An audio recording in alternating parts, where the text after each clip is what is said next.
Halo, selamat pagi pemirsa. Kasus kekerasan dan pelecehan seksual anak di Kabupaten Pringsewu masih saja terjadi.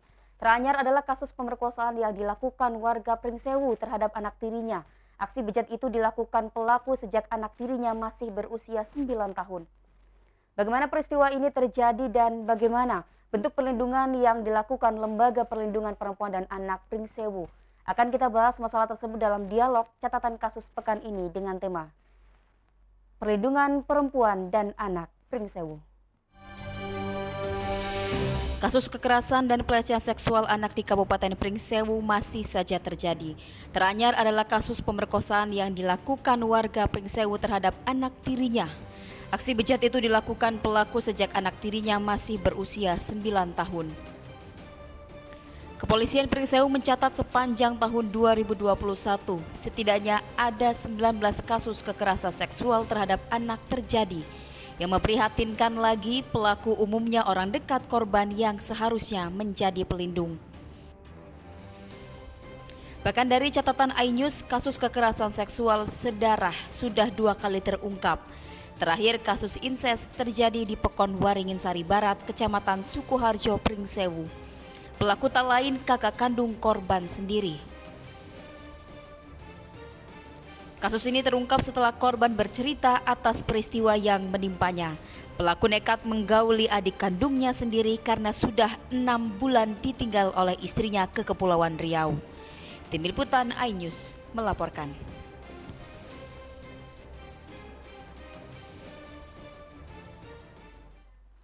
Dan pemirsa, untuk membahas masalah tersebut kita sudah mengundang Ketua Lembaga Perlindungan Anak Pringsewu yang juga merupakan Wakil Bupati Pringsewu. Ada Dr. Fauzi. Selamat pagi Pak Fauzi. Selamat pagi Mbak. Ya, bagaimana kabarnya hari ini Pak? Alhamdulillah. Alhamdulillah sehat. sehat selalu ya Pak ya. Dan semoga selalu semangat menjalankan tugas. Pak Fauzi, kali ini kita membahas tema tentang pelecehan seksual terhadap perempuan dan anak di Kabupaten Pringsewu yang kita memang melihat bahwa di Lampung ini termasuk salah satu provinsi yang banyak kasus, salah satunya di Kabupaten Pringsewu. Dan tentunya kita juga sangat prihatin beberapa waktu lalu mengetahui kasus bahwa terjadi pencabulan terhadap anak di bawah umur yang dilakukan oleh ayah tirinya kepada anak tirinya. Dan ironisnya juga bahwa korban ini sudah dijabuli sejak usia 3 tahun dan baru melapor di usia 18 tahun. Nah, ini apakah benar dan sejauh mana LPA mengetahui peristiwa tersebut, Pak Fauzi? Terima kasih Mbak Erka. Kami cukup prihatin terhadap kasus yang ada, tapi mungkin perlu kita luruskan. Yang pertama, kasus ini baru saja terjadi. Tadi disampaikan bukan usia 3 tahun, tapi 9 tahun. Okay. Saat dia kelas 3. Jadi kelas 3 usia 9 tahun sehingga dia dewasa lah ya, kategori 18 tahun. Nah, itu terjadi. Oke, jadi artinya ini saat kelas 3 dan usianya 9 tahun dan baru korban baru melaporkan di usia 18 tahun. Artinya kan ini cukup rentang waktu yang cukup lama begitu ya Pak ya. Nah, bagaimana akhirnya korban bisa melaporkan kejadian ini, Pak Fauzi? Dari penelusuran kita, tim LPA dengan dinas terkait, bahwa setelah adanya kegiatan kita, sosialisasi PATBM, bahwa sang anak melihat gelagat dari orang tuanya akan adanya ancaman bagi adiknya.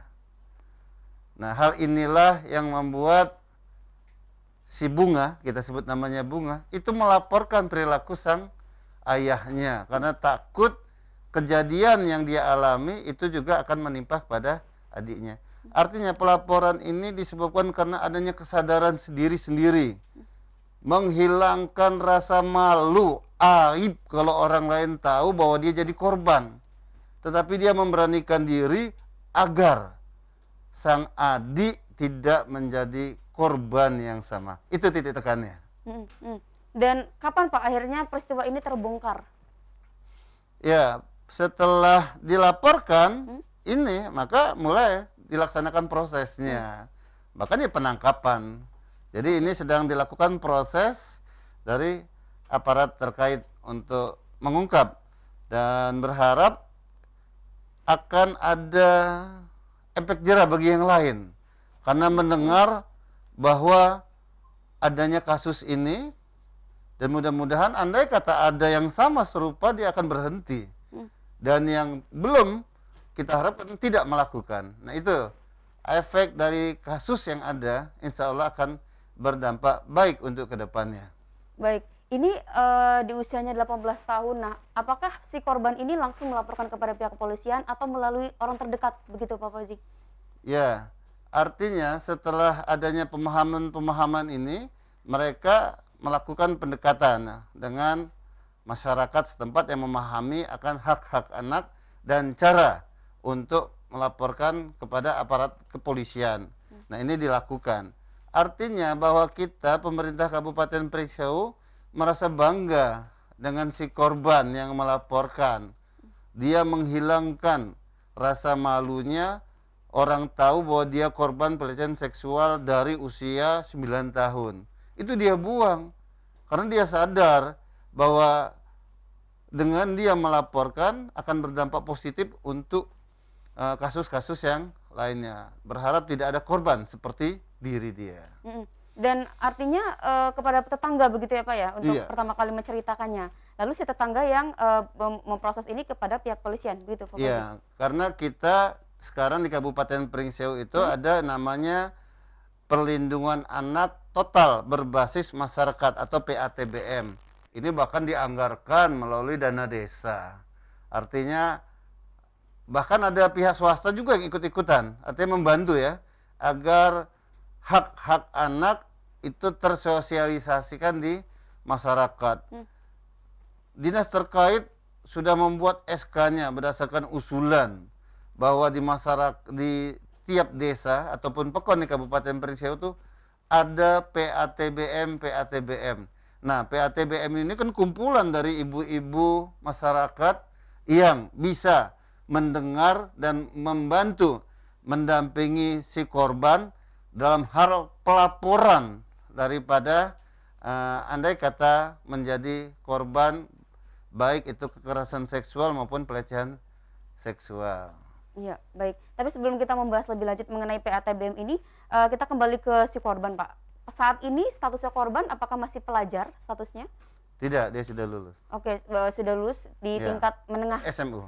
SMU ya Pak ya. Nah, dari keterangan si ayah tiri korban, apa yang melatar belakangi sehingga ayah tiri melakukan hal serupa, Pak Fauzi? Nah, jadi karena ini anak tiri ya.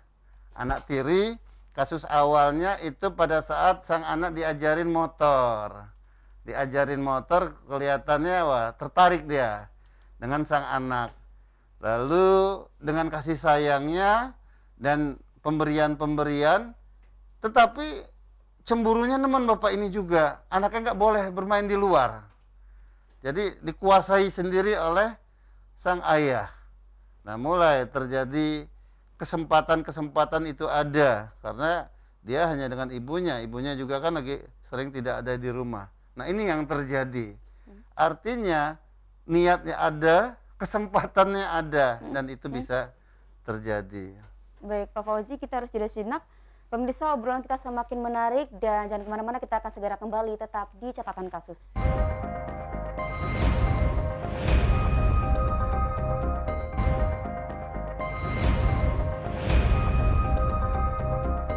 Pemirsa, terima kasih Anda masih menyaksikan catatan kasus tentang perlindungan perempuan dan anak di Kabupaten Pringseu, dan kita akan lanjutkan obrolan kita dengan Wakil Bupati Pringseu yang juga merupakan Ketua Lembaga Perlindungan Anak Pringseu. Pak Fauzi, ini tadi kita melihat bahwa kasus ini tidak hanya ini terjadi gitu, ada banyak sekali rentetan kasus yang terjadi di Kabupaten Pringseu, dan ini yang menjadi kontradiksi adalah sejauh ini yang kami ketahui bahwa Pringseu ini mendapatkan kabupaten layak anak gitu. Nah, sebenarnya apakah hal tersebut tidak kontradiksi begitu ya? Kasus kekerasan seksual masih terjadi, tetapi Pringseu masih saja mendapatkan predikat kabupaten layak anak. Nah, baik, makasih Mbak Erika. Memang beberapa waktu yang lalu banyak mempertanyakan, katanya Kabupaten Pringseu sebagai kabupaten layak anak. Tetapi ternyata ungkapan-ungkapan kasus, munculnya kasus-kasus kekerasan ataupun pelecehan seksual terhadap anak. perlu kita tegaskan kembali bahwa di Kabupaten Pringsewu dalam hal memberikan perlindungan terhadap anak, kita banyak melakukan gerakan-gerakan. Baik dilakukan sendiri, pemerintah daerah melalui dinas terkait P3A P2KB memberikan ataupun mengharuskan tiap desa membuat PATBM. Begitupun tiap ada juga peran serta daripada lembaga swasta lainnya. Misalnya dalam perlindungan anak bekerja sama dengan Koko Life. Itu memperhatikan bagaimana anak-anak bisa mendapatkan pengertian, sosialisasi tentang hak anak. Juga ada juga Yayasan Katolik. Itu juga menyelenggarakan sosialisasi yang sama. Artinya kita bangga di Kabupaten Pringsewu bukan hanya Pemda yang peduli tentang hak dan perlindungan terhadap perempuan dan anak di Kabupaten Pringsewu. Sehingga munculnya kasus-kasus ini itu disebabkan juga karena kesadaran yang tinggi daripada pihak korban, terutama perempuan dan anak. Kita pemerintah Kabupaten Pringsewu tidak merasa malu dengan adanya kasus ini terungkap. Justru disinilah cermin. Yang pertama, masyarakat baik korban maupun pelaku korbannya sadar apa yang harus dilakukan. Kedua, kepedulian masyarakat. Beberapa waktu yang lalu kasus incest segala macam terjadi, itu karena masyarakat peduli. Kelompok Merah Putih, kelompok perlindungan anak tingkat masyarakat, PATB Merah Putih, di suatu pekon, itu peduli. Kok ada anak yang nggak boleh keluar sama orang tuanya? Keluar sebentar masuk, terus begitu. Tidak kelihatan bermain. Nah, dengan adanya perhatian tersebut, maka terungkap kasus. Kalau kasus yang di awal kita ungkap, itu karena keberanian dia. Setelah mendapatkan informasi dari masyarakat sekitar tentang hak anak. Nah, di situ timbul kasus. Nah, itu yang menurut saya bahwa sosialisasi yang dilakukan, program yang dilakukan baik oleh dinas terkait maupun mitranya ataupun swasta dan yayasan itu sukses karena berani mengingatkan anak akan haknya dan berani mengungkapkan, melaporkan agar tidak terulang terciptanya korban-korban lainnya. Baik, nah ini yang menjadi banyak pertanyaan juga nih Pak di masyarakat. Artinya banyaknya kasus yang terjadi pelecehan seksual terhadap perempuan dan anak di sebuah kabupaten bukan salah satu faktor gitu diterima atau tidaknya penghargaan Kabupaten Layak Anak, begitu Pak Fauzi? Indikator penghargaan layak anak itu andai kata ada kejadian, kita tidak ada tindak lanjut dan lain sebagainya. Oke. Justru kita pada saat terjadi kasus dan lain sebagainya pendampingan mulai dari anak sebagai korban maupun anak sebagai pelaku.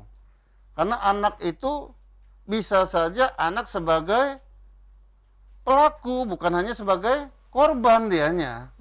Ya. Kalau dia anak sebagai pelaku jelas, tetapi anak sebagai korban juga harus kita perhatikan. Nah, kita melalui Dinas P3A P2KB, Dinas Kesehatan, dan lembaga-lembaga, baik LPA, PPA, dan lain sebagainya yang ada, itu perhatian. Jadi pada saat seperti yang baru tadi disampaikan, kita pentingkan dahulu adalah kesehatannya. Jadi pada saat dia mengalami pelecehan dan lain sebagainya, ayo kita bawa atau bersama dengan puskesmas memeriksakan.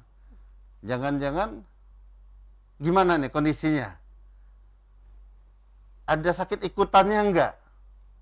Misalnya ada spilis enggak gara-gara dia menjadi korban? Selama ini aman, nah itu dulu. Artinya dari sisi kesehatannya.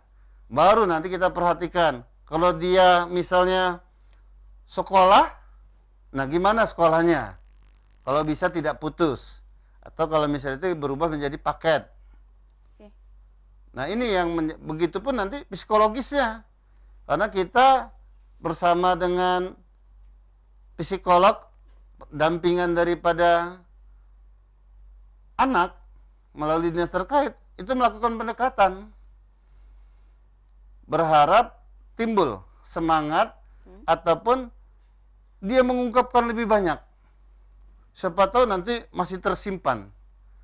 Melalui psikolog pendampingan anak, maka terungkap, oh kasusnya sebenarnya begini. Atau melalui psikolog, tidak depresi dia.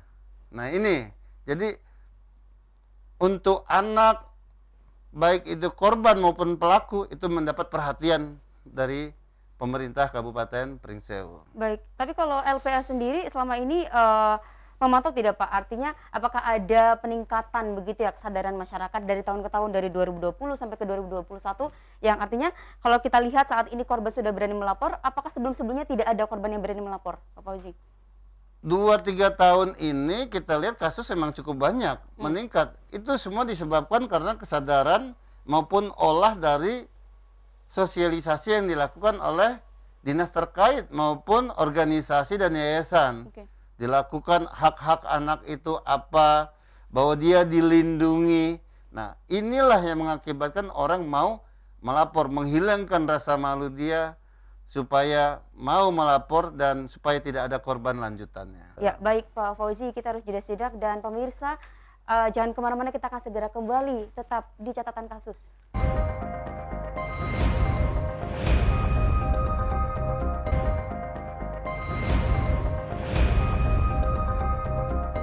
Pemirsa, Anda kembali menyaksikan catatan kasus dan kita masuk di segmen akhir. Pak Fauzi, ini menarik sekali bahwa kita lihat juga mungkin Kabupaten Pringsewu salah satunya memiliki program tadi ya, PATBM gitu. Nah, kalau ini sudah berlangsung selama atau berawal dari 2019 sampai saat ini, apakah ada semacam kendala-kendala yang dihadapi oleh program dari PATBM ini sendiri, Pak Fauzi? Baik, terima kasih. Jadi PATBM itu adanya di tiap pokon ya, ataupun desa di Kabupaten Pringsewu. Nah, memang kita melihat bahwa ini kan banyak menggunakan dana desa, ya. Dana desa sudah menganggarkan bahwa perlindungan anak itu kan bukan saja anak setelah muncul, karena pengertian anak itu dari 0, artinya masih dalam kandungan sampai dengan usia 18 tahun. Maka kan ada anggaran untuk anak, misalnya untuk ibu menyusui, itu kan untuk anaknya juga. Nah, itu ada di kita. Memang kita sering melakukan sosialisasi. Bagaimana dinas terkait melakukan sosialisasi kepada PATBM yang ada. Terutama jika ada kasus-kasus ataupun ada hal-hal yang berkaitan dengan aturan-aturan hukum terbaru. Nah, itu yang perlu kita lakukan sering untuk supaya pemahaman akan hak anak itu juga ada. Kemarin yang menarik misalnya tentang pekerja anak, itu juga menjadi hal yang menarik. Sehingga bagaimana pengertian pekerja anak. Kalau untuk yang dilakukan sendiri dari PATBM ini seperti apa Pak? Apakah bentuknya preventif atau kuratif atau seperti apa untuk kegiatan-kegiatan yang dilakukan? PATBM karena itu kan berkelompok ya, berkelompok tiap desa. Jadi tiap desa kita buat kelompok, siapa ketua PATBM-nya. Jadi mulai dari pemahaman apa itu hak anak. Begitupun memberikan sampai dengan aturan hukumnya, ya. Aturan hukum, karena memang nantinya tugas PATBM selain melaporkan juga mendampingi. Baik itu mendampingi korban.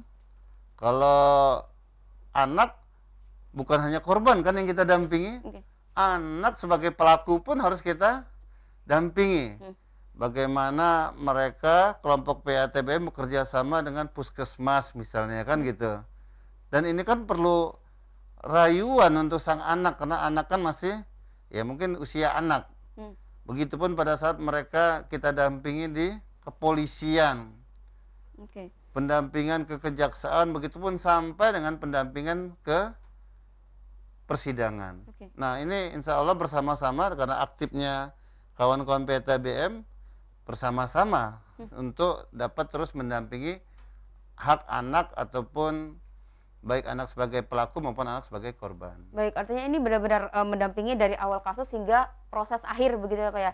Kita sekarang bicara mengenai penegakan hukum. Sejauh ini yang dilakukan pendampingan baik dari PATB maupun dari pemerintah setempat, bagaimana Pak kasus penegakan hukum terhadap, perlindungan perempuan dan anak? Apakah mengalami kendala ataupun, biasanya kan waktunya lama, persidangan yang berbelit-belit dan sebagainya, Pak Fauzi?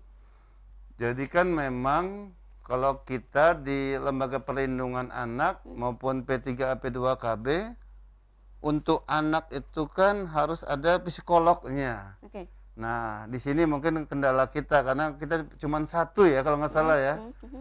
Nah, itu mungkin ya andai kata organisasi psikolog mau membantu kita sehingga mereka punya hak untuk mendampingi, Mmm, karena kan nggak boleh sembarang psikolog. oke.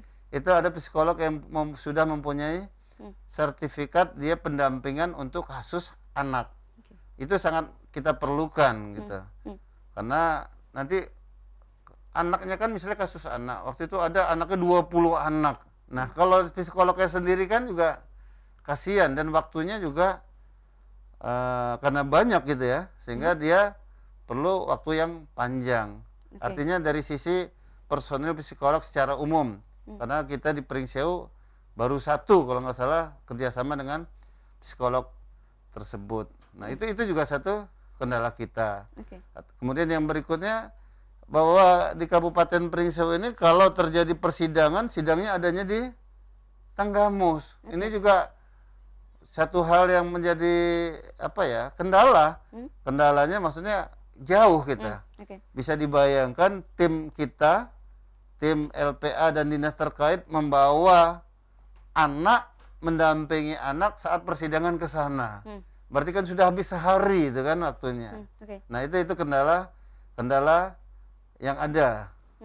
Oke, ini kita sudah masuk di tahun 2022 Pak Fauzi. Apa yang menjadi lokus ataupun perhatian selama 1 tahun ke depan? Apakah ada beberapa kasus yang mungkin belum terselesaikan sampai saat ini? Iya, masih banyak prosesnya ya, kasus-kasus yang ada karena memang kasus ini nggak bisa langsung selesai ya, karena misalnya Oke. korbannya banyak dan itu saksi-saksi harus dipanggil.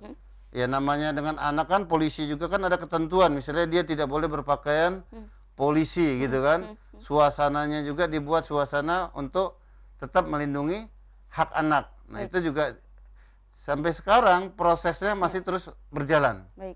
Kasus-kasus yang ada dan kita berharap kasus ini bisa memberikan efek jerah Ya. bagi orang yang ingin berbuat kasus atau sebelum terungkap mereka sudah berhenti sehingga kasus ini tidak muncul di permukaan khususnya di Kabupaten Pringsewu. Baik, terima kasih Pak Fauzi. Singkat saja Pak Fauzi, apa yang ingin disampaikan kepada seluruh masyarakat terkait dengan pelindungan anak dan perempuan di Pringsewu?